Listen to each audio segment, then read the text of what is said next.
Hello tout le monde, on espère que ça joue et on est content de vous retrouver aujourd'hui pour une nouvelle vidéo. Et ça y est, après le lancement du 26 mars dernier de la fameuse montre en collaboration entre Omega et Swatch et une vidéo qu'on a pu faire, on a eu la chance d'avoir entre nos mains l'une des 11 montres de la collaboration entre Omega et Swatch. Et aujourd'hui, on va vous parler de la Moonswatch.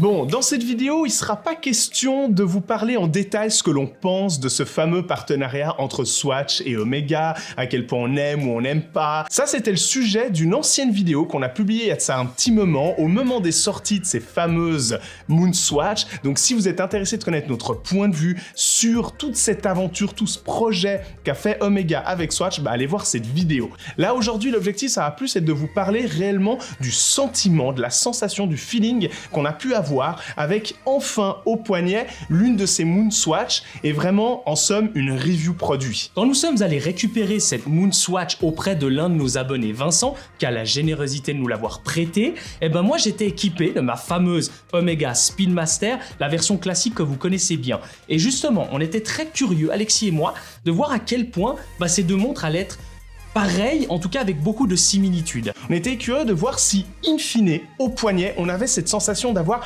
une Spin Master. Et on vous l'a fait courte, c'est clairement le cas. Que ce soit au niveau des dimensions, qui sont exactes de ce qu'est une Spin Master classique, ou encore du bracelet, qu'il faut admettre est très cool, très similaire typiquement à celui que vous pourriez acheter au magasin Omega. En somme, le feeling global y est. On a vraiment l'impression de porter au poignet une Spin Master.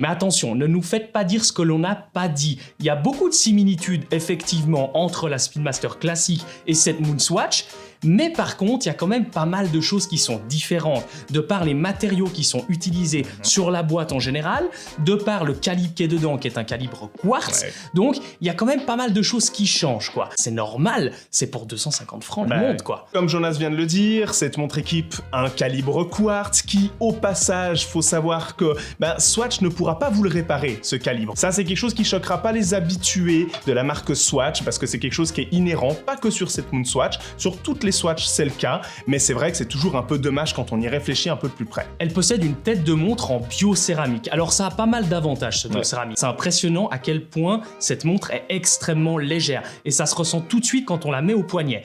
D'autre part, cette montre a vraiment un aspect grainé, mat, qui est assez agréable au quotidien. Franchement, ça lui donne une gueule qu'on voit pas souvent sur les autres montres. Mais par contre, quand on parle de biocéramique, on a remarqué que c'est une boîte qui va être assez fragile, qui quand on va la cogner un coup, ou peut-être enlever le bracelet avec un outil, si on vient ripper un peu, c'est clair que la boîte va en prendre un coup. Et je sais pas comment elle va vieillir, je serais curieux de voir ça. Ouais, donc c'est clair qu'on n'est pas sur les avantages que peut avoir une montre en acier, ou même un vrai céramique quelque part. À savoir aussi que cette montre sera équipée avec un verre plexiglas qui lui aussi prendra facilement des rayes, viendra s'abîmer relativement facilement. Mais bon, on vous dit tout ça un petit peu ses qualités et ses défauts techniques, mais pourtant ça nous enlève pas du tout ce point de vue qu'on avait au départ de se dire oui, on a une Spin Master au poignet, on a ce feeling là. Moi quand je la porte là maintenant dans la vidéo, j'ai vraiment la sensation d'avoir une Spin Master.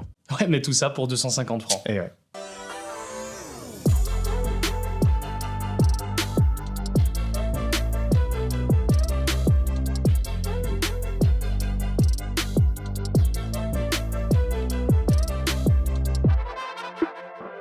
Bon, avec cette Moonswatch, on n'est clairement pas dans un rapport qualité-prix, parce que pour 250 francs, on sait qu'on peut avoir, entre guillemets, mieux que ça. On peut peut-être avoir un modèle en acier, ou peut-être même un mouvement automatique, en tout cas qui est réparable. Mais là, c'est pas la question. Il faut peut-être déjà, dans un premier temps, cibler quelles sont les personnes d'entre vous qui seraient sujettes à acheter cette montre-là? Et finalement, je pense qu'il y a deux catégories. Il y a peut-être la première personne qui veut débuter dans l'horlogerie, qui est attirée peut-être par la Speedmaster et qui se dit, bah tiens, c'est un bon moyen de rentrer dans le milieu et puis d'avoir cette fameuse Speedmaster. Et je pense que d'autre part, il y a aussi les personnes qui sont extrêmement fans de Speedmaster, qui en ont peut-être déjà même plusieurs et qui ont envie d'agrémenter leur collection de Speed avec cette Moonswatch. Et franchement, elle rentrerait clairement dans une collection. Ah bah clairement, quand on sait qu'on est, pour moi, dans la version de la Speedmaster la plus abordable qui soit. Et on parle pas forcément de la catégorie des personnes qui forcément vont l'acheter pour se faire un maximum d'argent très facilement. Et d'ailleurs, en vous parlant de ça, il s'agit probablement le point le plus négatif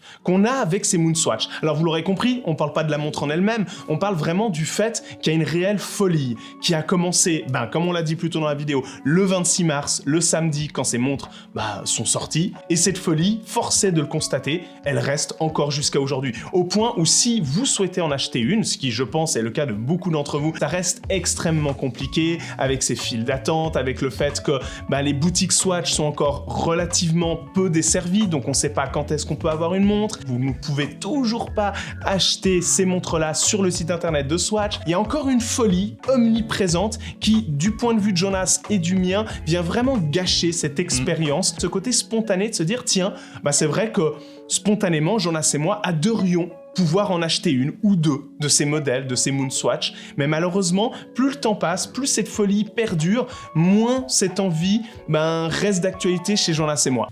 Mais il y a une chose qui est sûre par contre, c'est que nos bracelets sont à nouveau disponibles. Les fameux bracelets qu'on a lancés la semaine passée, qui ont été en rupture de stock hyper rapidement. C'est des bracelets 100% coton, tressage japonais fait par nos soins. N'hésitez pas à aller dans le lien qui se situe juste ici pour aller les commander. Ils sont dispo sur notre site internet à partir de maintenant. Bon, ça fait du bien en tout cas d'avoir pu avoir cette Moonswatch entre les mains plusieurs jours pour pouvoir vous en parler. En tout cas, une chose qui est sûre, c'est qu'après cette vidéo, nous on est persuadés que si un jour ou l'autre, vous venez à acquérir l'une de ces Moonswatch, vous ferez pas un mauvais choix. Bien sûr, en prenant en considération tout ce qu'on vous a dit plus tôt, les défauts, les qualités de cette montre, tout ça pour 250 francs, on vous dit clairement, ça en vaut la peine. Et en ce qui nous concerne, franchement, on est curieux de voir un petit peu l'évolution de cette aventure Moonswatch, de voir comment les choses vont bel et bien finir par se calmer ou non, parce qu'on a l'impression que c'est un peu sans fin cette histoire, à voir si bel et bien Jonas et moi allons pouvoir réussir à en obtenir une, si on va réussir à en obtenir une, est-ce qu'on va vouloir en obtenir une? Enfin voilà, il y a pas mal de questions qui restent, je trouve que c'est un sujet assez passionnant, ça fait l'actualité horlogère depuis ces dernières semaines à 100%, je pense que ça n'a pas fini. Et comme d'habitude, n'hésitez pas à liker cette vidéo, à la partager, à nous suivre parce que ça nous ferait clairement plaisir. On se retrouve sur une prochaine vidéo et d'ici là, n'oubliez pas, soyez à l'heure.